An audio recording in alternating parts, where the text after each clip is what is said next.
Hey y'all! Today I'm diving into the fascinating world of deep learning architectures. Whether you're just starting out or need a quick refresher, this guide will have you well on your way to mastering the basics.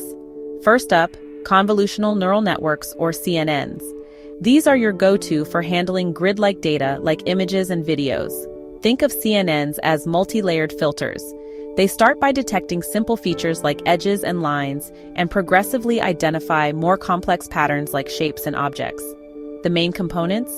Convolutional layers apply filters, pooling layers reduce dimensionality, and fully connected layers make predictions.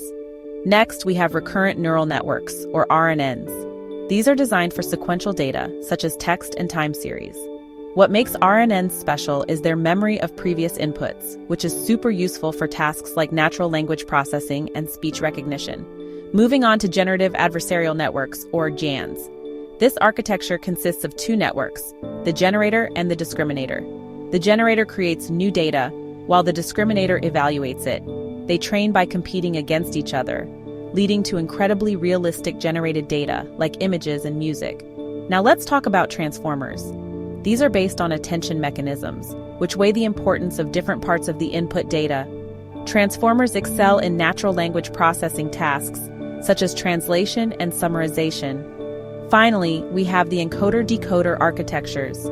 These consist of two parts, the encoder, which compresses the input into a fixed-length vector, and the decoder, which generates output from that vector.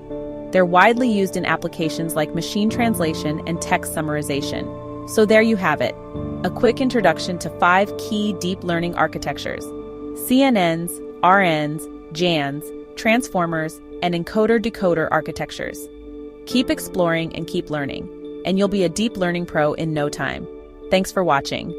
If you found this video helpful, don't forget to like, share, and subscribe. Until next time, happy learning!